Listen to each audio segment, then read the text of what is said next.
Testing, testing, hello, hello, testing, testing, hello, hello, hello. Are we back? Are we back on the bullshit? We back on our bullshit. Welcome to Insequeer the podcast. I'm your Insequeer as fuck ass host, Chloe Beck. And if you're tuning in, bitch, guess what? You're tuning into season 2 of Insequeer the podcast. And I am still at Insequeer as fuck ass bitch you met in season 1. And if you haven't met me at season 1, I highly recommend you go back. There's 25 episodes of what the actual fuck is my life. But guess what? We're about to get into 25 more, maybe 50 more, maybe 5 because seasonal depression and mental health. But either way, if you're here, you're queer, or you love my queer storytelling, and bitch, let me tell you, I got some stories to tell you all. So, to be fully transparent, instant, right out the gate, saying the same shit that I said last season. To be fully transparent, I'm still insecure as fuck. Insecure as fuck about some of the same shit, insecure as fuck about some new shit, insecure as fuck about what to do about being insecure as fuck. But that's not what this episode is about, because guess what? I'm so insecure that I don't know what the fuck it's about, but I do think it's about this. So, a few days ago, I turned 34 years old. Oh God, 34 years old. Chloe Beck, 34 years old. And my birthday is February 3rd. There's a really cool song out there by Georgia Smith called February 3rd, and I just love it, and I feel like she wrote it for me, so I highly recommend you listen to it. But, I turned 34, and I just kind of want to talk about what that means for me and what my birthday typically means for me and what it's going to mean for me moving forward, okay? So picture it. 34.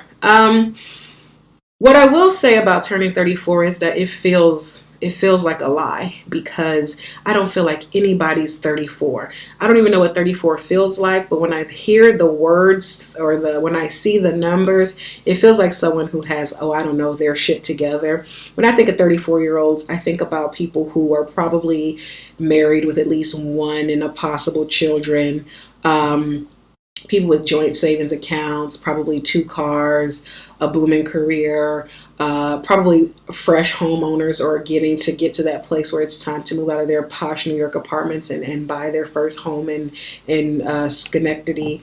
I don't know if that's a place, but it felt right. I was going to say Connecticut, but Connecticut is the ghetto, so I don't want to buy my house there. But what I will say is, whatever the image of 34 is in my brain, and I put my body next to it, bitch, it ain't that.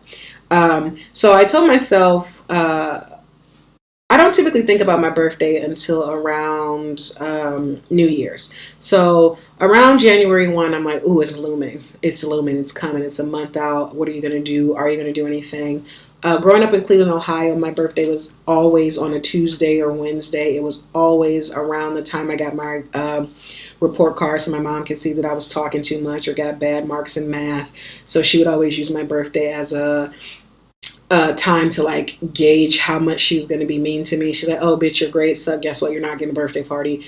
What she meant to say was, bitch, I don't got no money for your birthday, so you better hope that you fucked up in school so we both don't have to be disappointed with how this is going to play out. But throughout my life, I don't have really positive birthday memories, moments. I remember the first time I was ever going to have a birthday party. I was going to have a joint birthday party with my Uncle James.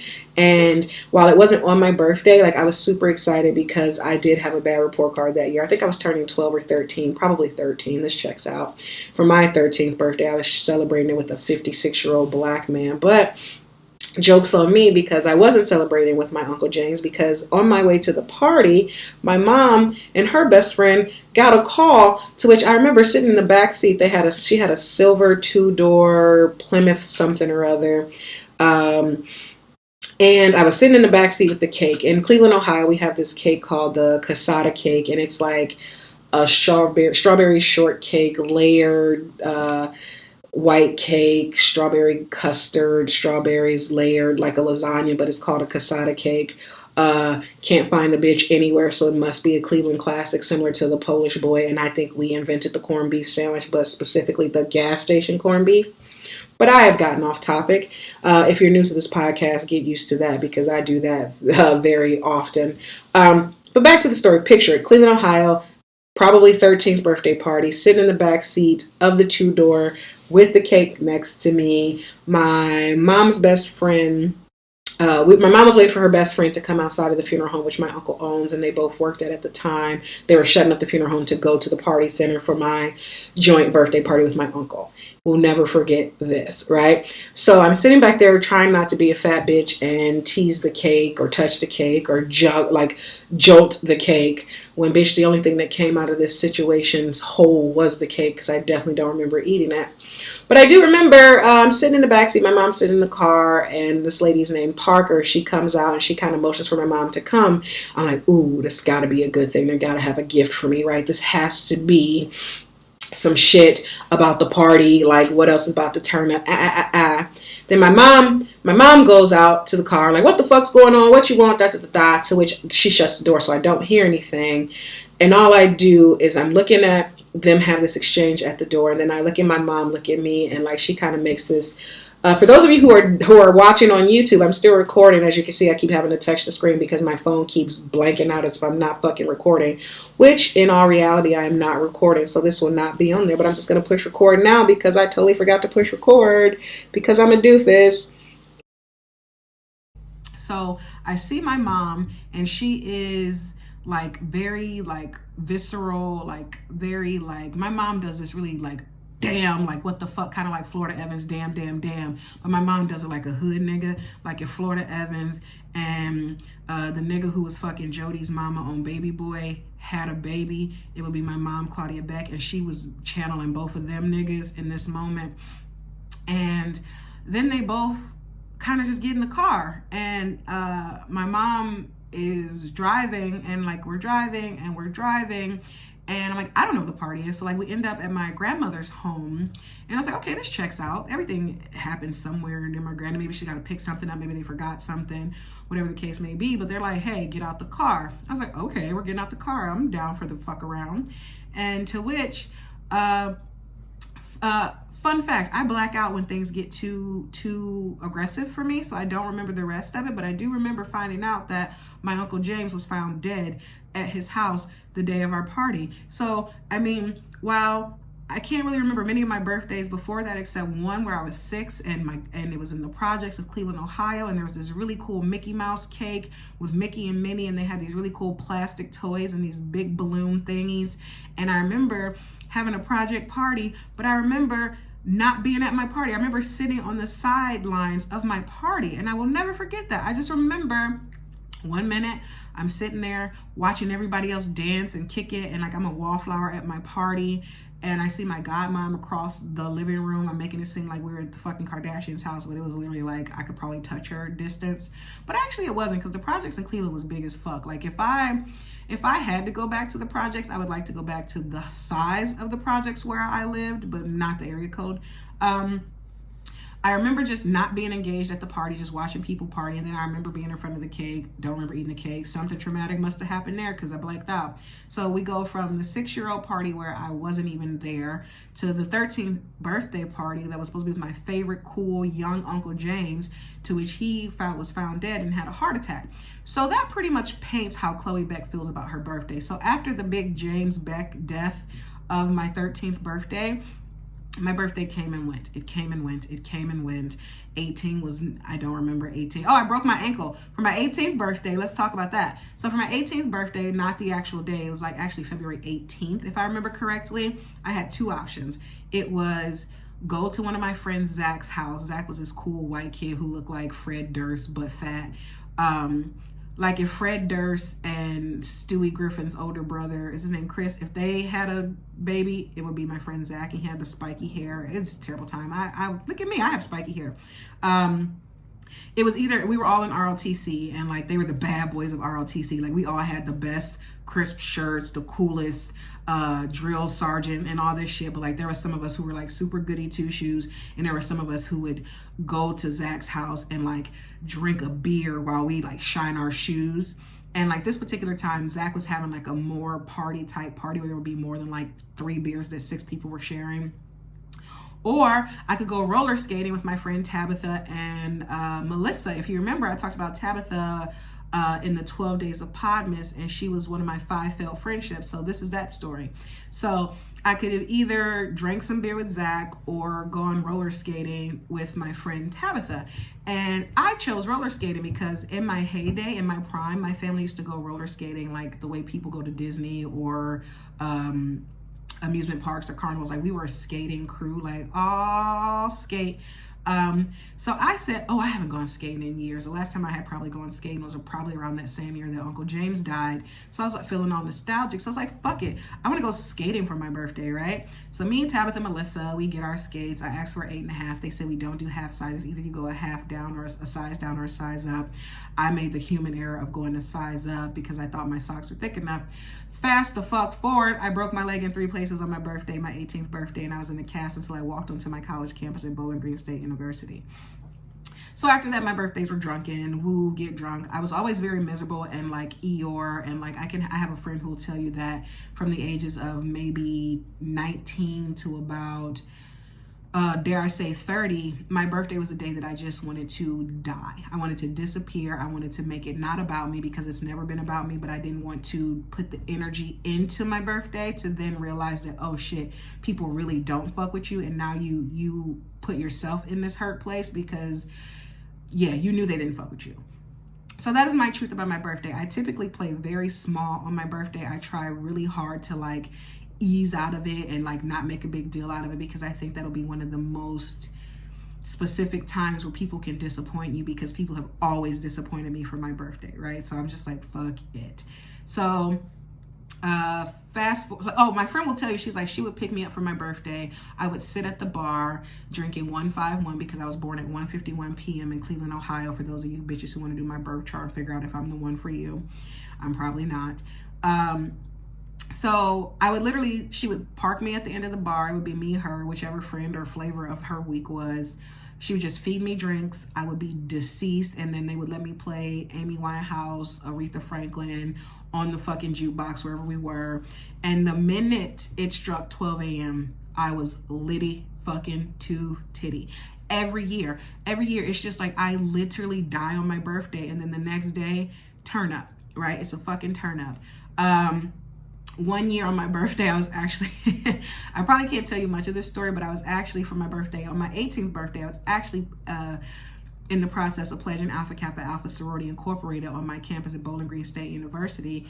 And trigger warning, traumatic. So much so that me and my sorority sisters still have a joke where like the tagline is, Chloe, we're so sorry it's your birthday. So I can't tell you all the details of that because Alpha Kappa Alpha Sorority Incorporated is a non-hazing sorority and on paper is paper. So, but to that point, birthday was shit. So if you get the pattern thus far, there's really like angst around my birthday, right? Like it's a little shitty. Like my only fond birthday memory was turning 30. When I turned 30, I was renewed. So in true Chloe fashion, I at the place where I worked or currently work or in the process of not working, I was pseudo popular, but the lines were drawn between who's your friend and who's not, and people would fuck with you until they had to say it out loud that they would fuck you. Like I'm everybody's closet cuddle buddy around this bitch.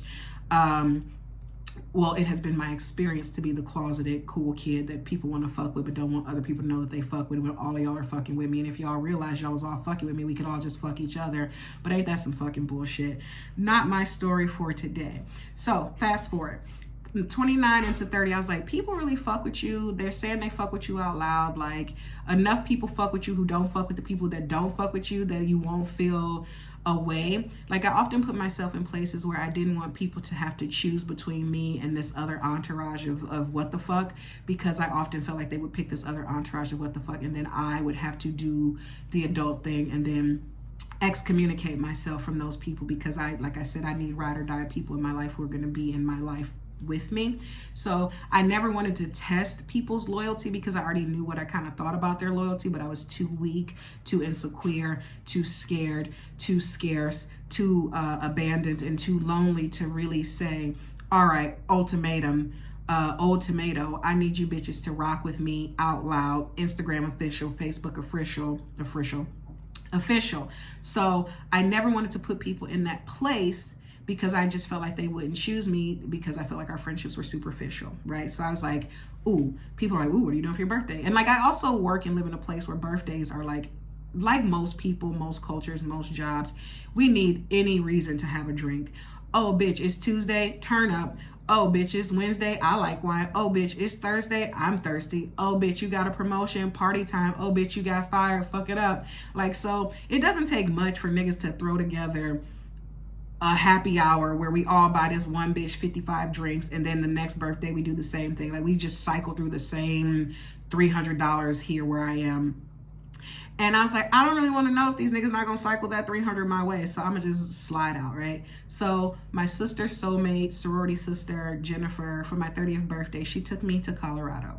Colorado, the place where I did my first dab. Colorado, the place where cannabis is legal. Colorado, where everybody was high, like the entire state. I don't know if Colorado's a state. I don't know much. We know what I don't know on episode 2 of Things I Don't Know. The 12 Days of Podmas. I don't fucking know. And just so you know, I'm going to continue to tease other episodes because I need you all to go back and listen, because the bitch has been dropping gems. And sooner or later, when I get over my insecurities and I make this shit Patreon, you bitches going to pay me for it. So you better enjoy this free shit now. But I digress. So she takes me to Colorado. It was like the weirdest, calmest. Colorado looked like how New York looked during the NYC pause during the pandemic. But that was their normal state. It was like 4 cars in the whole fucking city we were in. Everything was so vast, and poverty was very high, but people were happy. Like, instead of asking for cash, they're asking for chronic. And I was like, I could be poor here. But she and I had a soul sister time, so much so that I almost had to go to the emergency because somebody doesn't follow directions, and I ate way too much of some things I shouldn't have ate, and it was embarrassing. I threw up everywhere. I was like, ooh, this is the 30. I'm going to turn my life around. But I was right, foreshadowing, because after that 30th day, I ended up getting weight loss surgery, where you kind of throw up all the time when you eat the shit you're not supposed to eat. So foreshadowing. But that's not the narrative.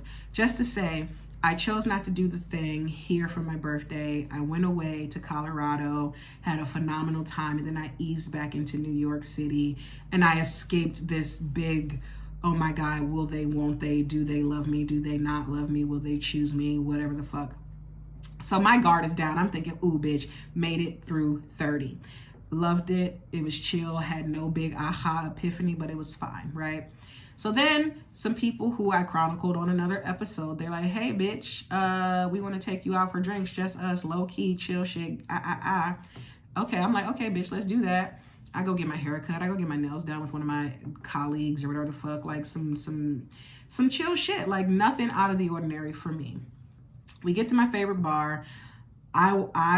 This bar, I'm a regular, so I'm talking shit to the bouncer. Hey, what's up? What's good? What's good? I bust a right, turn around. Surprise! The biggest party, like people, faces, names.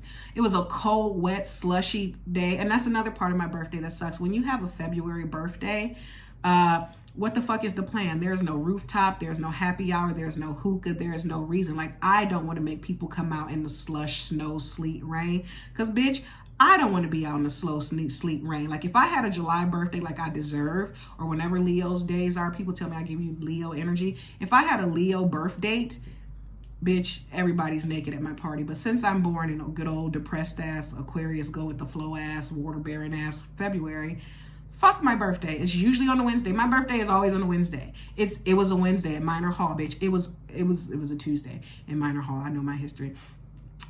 My birthday is always in the middle of the week, and it's always in February, and it's always gross, and people are already celebrated out between Thanksgiving, Halloween, Thanksgiving, Christmas, New Year's, Martin Luther King Day. They're like, bitch, we just gotta go to work in the morning. Fuck you and your birthday. But this day I was wrong. Everybody came. People who I didn't even know, who became huge parts of my life, came. People who and brought gifts and had cupcakes, and I had never felt so loved and so joyous and so appreciated than that moment. And I told my truth recently to a friend that the only reason why I got that birthday is because I told a lie.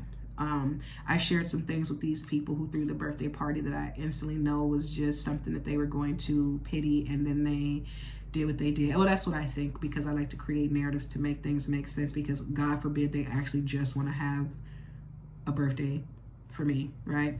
But I don't know. But I truly believe it's because I said something that I said that, while true, I said it in a way that would evoke someone to spring into action, because my words matter and they move people. That's why you're here listening right now. I'm moving you to like, subscribe, rate, share, link, pass it on, retweet. I'm doing that to you now, right? So anyway, so 30 was lit. 30 was a great time. 30, I had never felt so loved. Like, that 30th birthday is what jump-started me getting weight loss surgery, which jump-started me going to therapy, which jump-started me loving myself.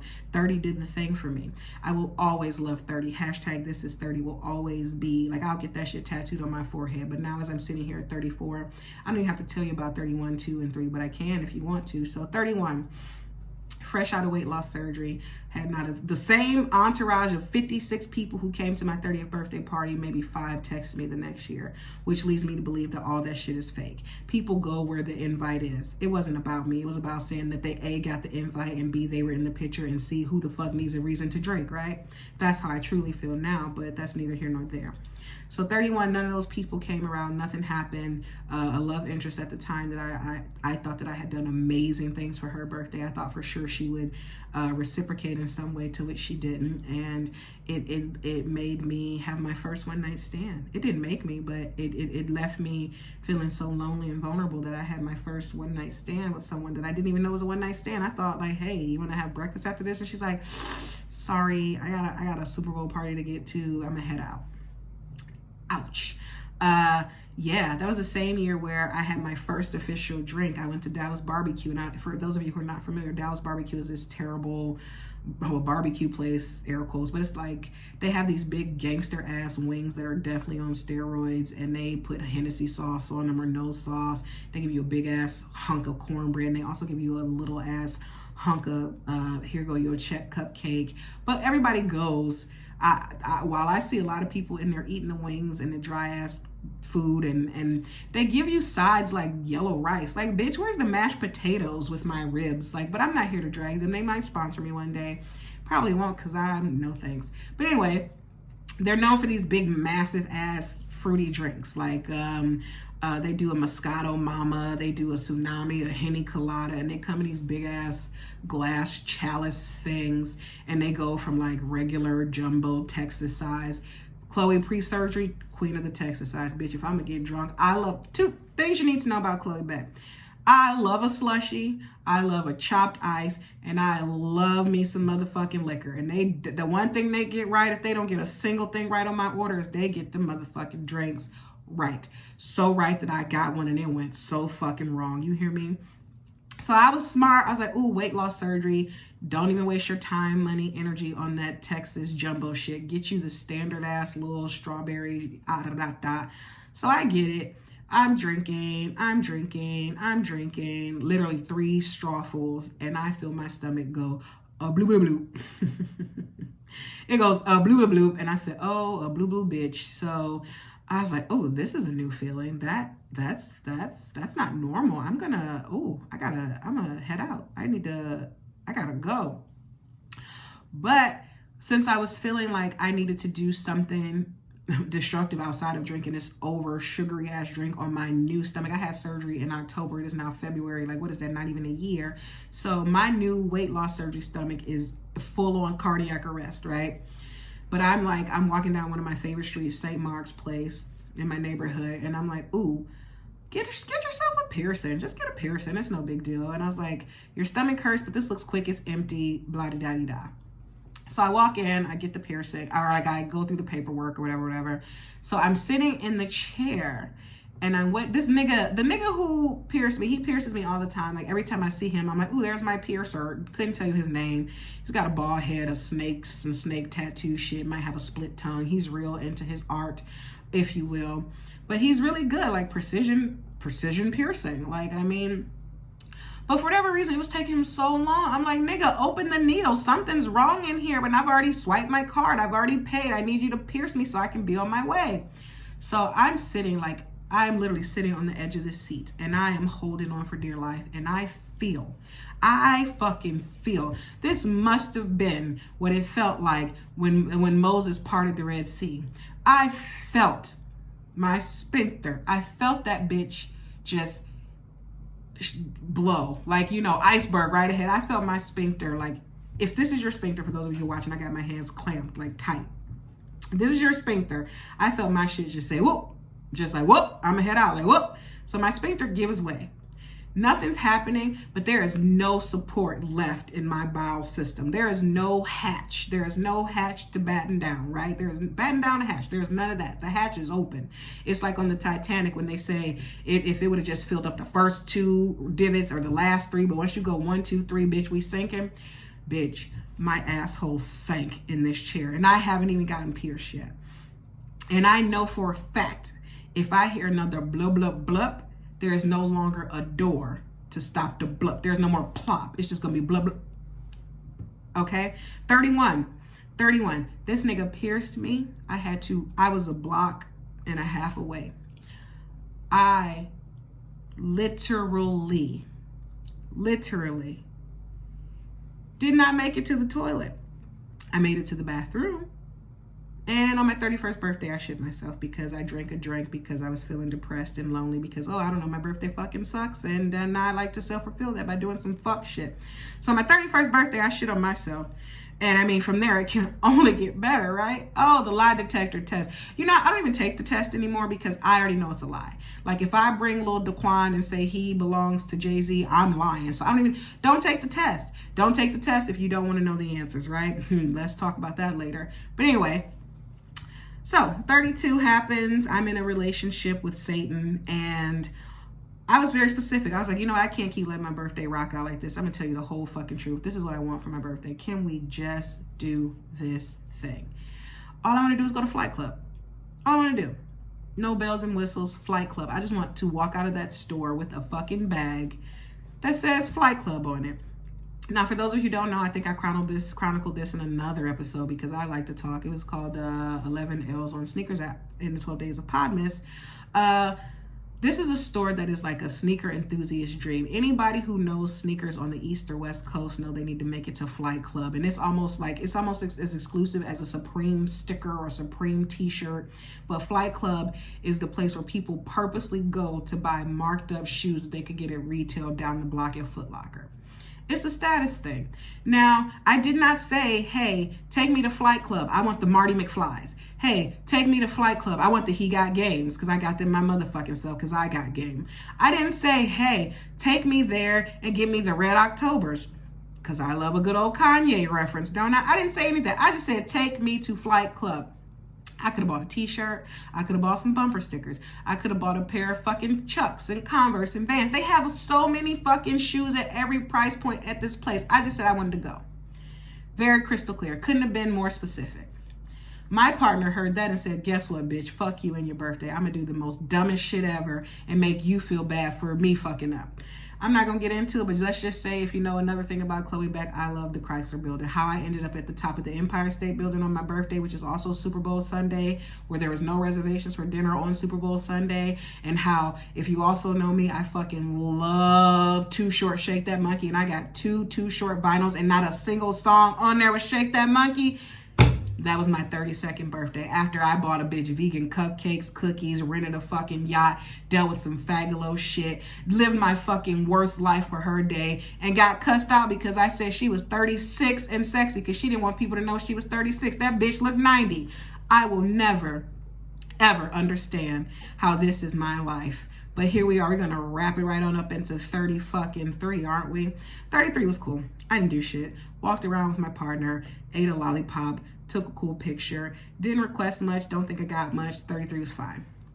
Now 34 in the pandemic, Chloe is a whole new woken up bitch. 34, Chloe is like constantly on the journey of self, constantly trying to figure her shit out, constantly teetering between be so grateful for what you got, but also, bitch, you are so ambitious and this is not enough. I spend my life there. I spend my fucking life there and it is exhausting. So I said, you know what? I'm going to sit here and I'm going to think about 34 because another thing that Chloe Beck does is she makes these grandiose posts and statements and soliloquies and monologues with a random ass picture when a bitch just want to write because I want to be a writer, but I'm too lazy to write unless you tell me I can't write, and then bitch, I'll write you a book. The podcast. And I just said, you know what? It's the pandemic. I'm just grateful to be here. So many people didn't make it here. I'm just going to chill out. I'm going to just ride this on out. I'm not going to do nothing special. And about a month, maybe not even a month, maybe 2 to 3 weeks before my birthday, I said, you know what? I don't feel like I am 34. I don't feel like I should be defined by that age. I don't feel like I should care about what people think about me at this age. I mean, look at me. I have blonde hair. I'm a tattooed freak. I'm so eclectic. I'm a sneaker enthusiast. I'm living a very manicured, curated, insta cool life, but I'm actually living it. I live it so much that I don't even post it. But I was like, I am not going to let 34 tell me where I'm supposed to be, because for all of the years where the way I look and the way I maneuver spaces and the, some would say, the immaturity that I am expressing in my expression of clothing, body, and self were things that I probably should have been doing it from 18 to 25. And so I could be awake by 34. I wasn't capable of being that free at those ages because I was depressed, because I was 400 pounds, because I was in abusive relationship after relationship, because I have hereditary issues, because I have chemical imbalances in my brain, because I was unwell and so ungrateful, because I could not see a reason to be grateful, because I could not see a reason to live. And now that I've been working through that shit and I can see clearly now, the trap is gone. Bitch, the trap ain't never gone. It's always here. But I said to myself that so many things, so many experiences, so many truths took my 20s from me. And I'm not going to be beholden to what 34 looks like. So I said, you know what, bitch, I'm reclaiming my 20s. That's my hashtag, 34, reclaiming my 20s. I'm going to do whatever the fuck 24-year-old Chloe wants to do. I'm 24 years old again. 24-year-old Chloe with this amount of knowledge, with this amount of truth, acting as though I'm 24, living as though I'm 24. I'm unstoppable. The unstoppable Chloe Beck is 24 years old. Right? That's what I tell myself. I tell myself 34, not me, whore, 24. I'm out the door. So I did what I always do. I made this beautiful post, said all these things about what my life has been. I was like, people have to be tired of hearing about your woe is me story, because I was tired after I read it.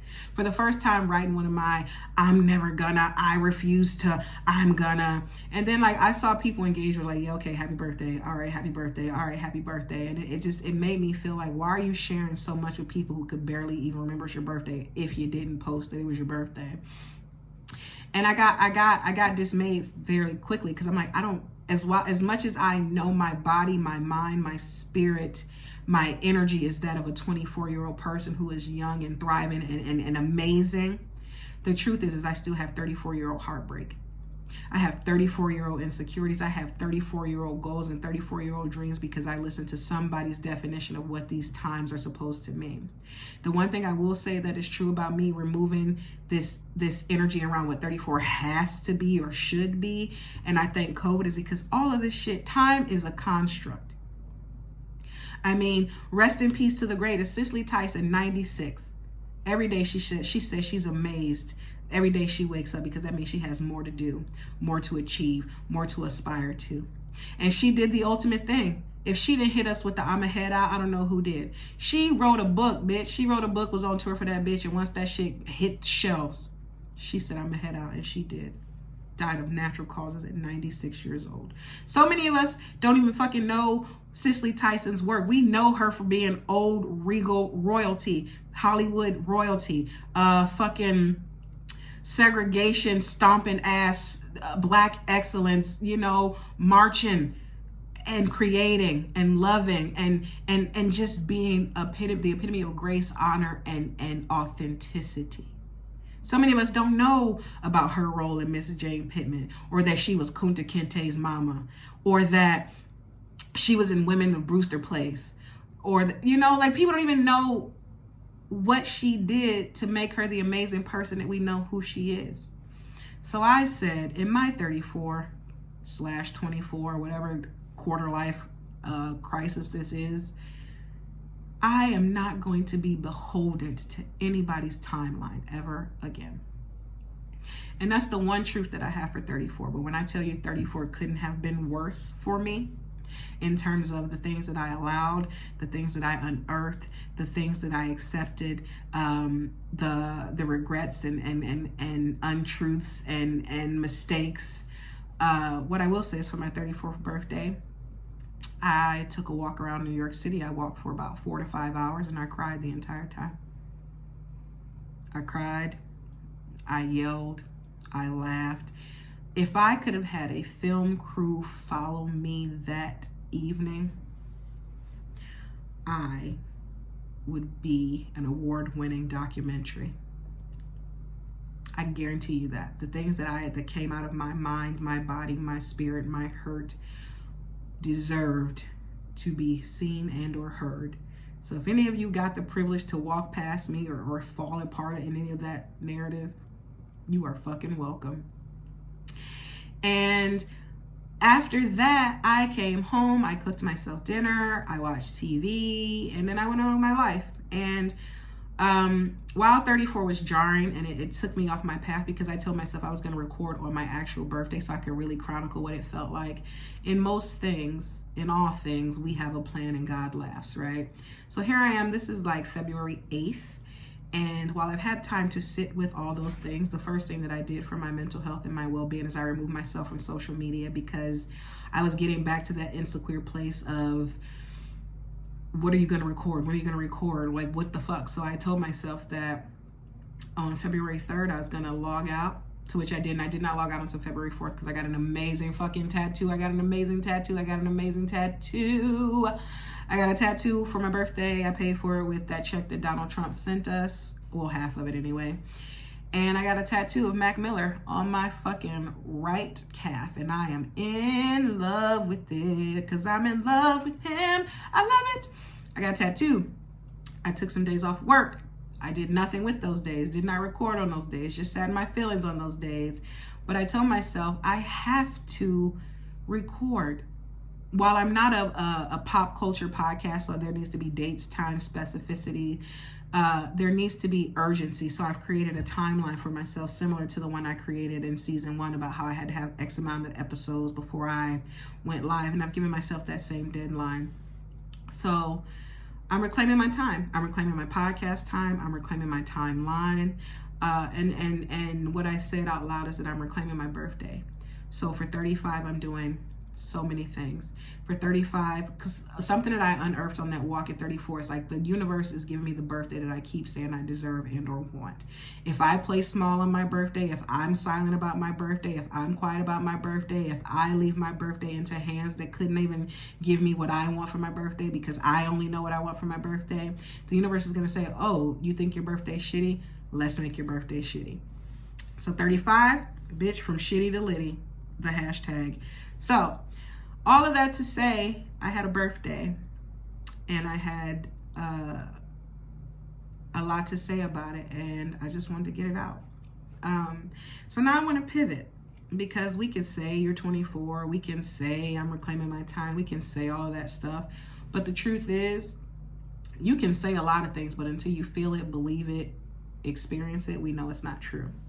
So I'm going to spend a lot of time trying to figure out what 24-year-old Chloe would have done, or what would 24-year-old Chloe have liked to have done at the age of 24, or what does this Chloe want to do? What does this Chloe think 24 looks like? Because I feel like I'm dressed like it. I feel like I act like it. I drink like it. I smoke like it. I live like it. I think 24 is omnipresent, because I think the one thing I do exude that is 24th is ambition, hopes, dreams, no training wheels to a lot of things, and I want to keep that energy. But in keeping that energy, the damage is done. Like I equate my want to be 24 to how I feel about my physical body. While I've lost 200 pounds, the damage of being 200 pounds heavier is omnipresent, which is why I'm always in physical therapy, or something hurts, or I'm sucking something in, or I'm uncomfortable about something. I keep saying, oh, my 20s did X, Y, and Z to me. My 20s did X, Y, and Z to me. But the truth is, all the things that my 20s did to me, it is still doing it to me. I am still dealing with the ramifications of being born in the family that I was born in.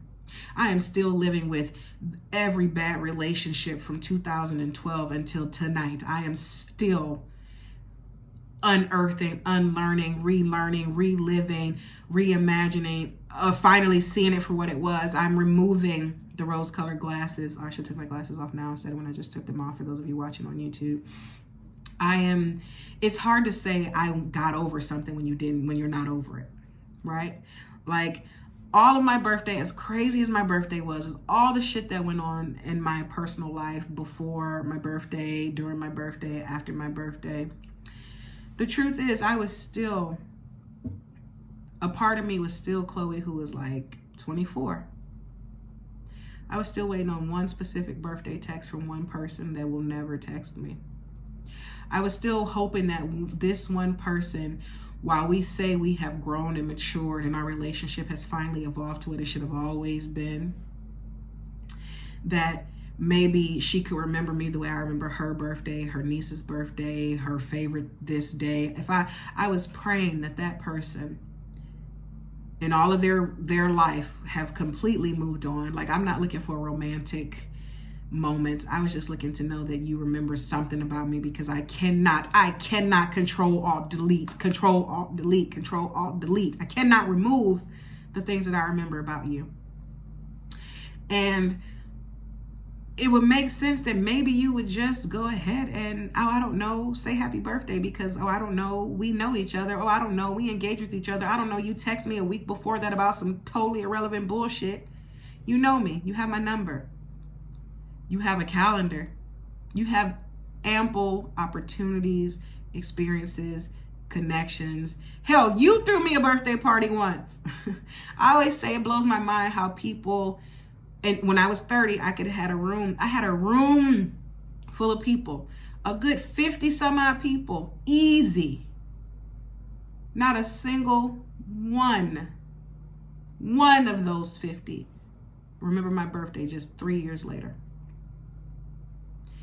So I struggle with my truth, because I always attach it to that Whitney Houston line. If somebody love you, won't they always love you?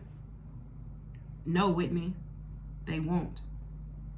Because for some people, you are a season, a reason, or an invite.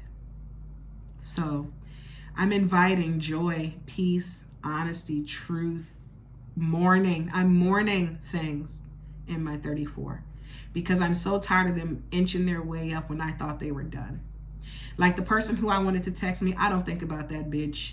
Never. I don't think about her unless I have to, unless her name pops up somewhere, or unless I have to engage with her because of our circles. I don't think about her ever.